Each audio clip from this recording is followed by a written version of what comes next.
મોરબી જિલ્લામાં છેલ્લા ઘણા સમયથી રાષ્ટ્રભક્ત હોવાની છાપ જે અજય લોરિયા દ્વારા ઊભી કરવામાં આવી તે બધું પારકા પૈસે પદમશી જેવું થયું છે અને સાવ ખાલી બાકસ હોય તે મોરબીમાં ઉછીના આપેલા પૈસા પરત આપે નહીં અને કોઈ માંગે તો ધમકી આપી ચૂપ કરી દેતો, પરંતુ તેની ક્રાઇમ કુંડળી બહાર આવી છે। 29 માર્ચના જે સિરામિક ઉદ્યોગપતિ શેખર આદ્રોજા અને તેના મિત્ર પર અજય લોરિયાએ જીવલેણ હુમલો કર્યો હતો, જે અંગે પોલીસ મથકે ફરિયાદ નોંધાવતા પોલીસે અજય લોરિયાની ધરપકડ કરી કોર્ટમાં રજૂ કરતા કોર્ટે તેને જેલ હવાલે કર્યો છે। તેવામાં શેખરભાઈ આદ્રોજાના નામની લેખિત અરજી સાથે મોરબી સિરામિક એસોસિએશન ગ્રુપના પ્રમુખ મનોજભાઈ એરવાડિયા, ચેમ્બર ઓફ કોમર્સ પ્રમુખ જયંતિભાઈ જીરાજભાઈ પટેલ, રાજુભાઈ ધમાસણા, વેલજી પટેલ, મનોજ પનારા સહિતના ઉદ્યોગકારો અને પાટીદાર સમાજના આગેવાનો સહિતના લોકો દ્વારા એસપી કચેરી પહોંચી અજય લોરિયાની ગુંડાગર્દીને લગતી રજૂઆત કરવામાં આવી, જેમાં જણાવ્યું કે અજય લોરિયાને શેખરભાઈએ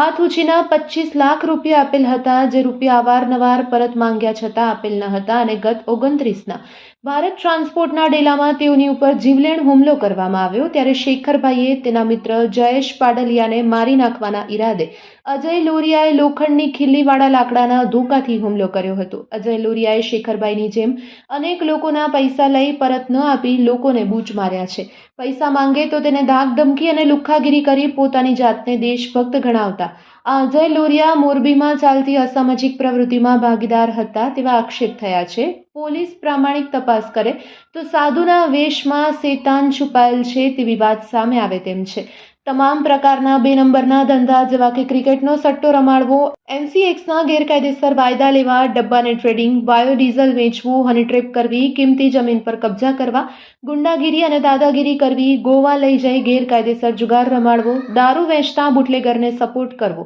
અને અનેક બેન દીકરીઓને પ્રેમજાળમાં ફસાવી ઘર બરબાદ કરેલા છે। આવા અનેક ગુનાહિત પ્રવૃત્તિ સાથે આ અજય લોરિયા જોડાયેલા છે। લુખ્ખાગીરી અને ગુંડાગીરી કરતા લોકોની ગેંગ બનાવી પોતે ગેંગ લીડર બની અનેક લોકો પાસેથી પૈસા પડાવવાના દાખલાઓ મોરબીમાં છે। ખાસ કરીને રાજકીય વક તેમજ સામાજિક પ્રવૃત્તિના ઓઠા હેઠળ અનેક પ્રકારના ખોટા ધંધા અજય લોરિયા દ્વારા કરવામાં આવે છે અને પોતાને રાષ્ટ્રભક્ત બતાવે છે, પરંતુ તેની તમામ પ્રવૃત્તિ દેશદ્રોહી જેવી છે। આવી દરેક અસામાજિક પ્રવૃત્તિમાં અજય લોરિયાની શું ભૂમિકા છે તેની તપાસ કરવામાં આવે તો ઘણું બધું બહાર આવે તેવી શક્યતા છે તેવી રજૂઆત કરવામાં આવી હતી। મનોજભાઈ પનારા અને જયંતિભાઈ પટેલે ઉદ્યોગપતિ પર કરવામાં આવેલા ઘાતકી હુમલાના બનાવને વખોડી કાઢી પ્રસંગ અનુરૂપ પ્રવચન આપ્યું હતું। Report by Shrikant Patel, Morbi.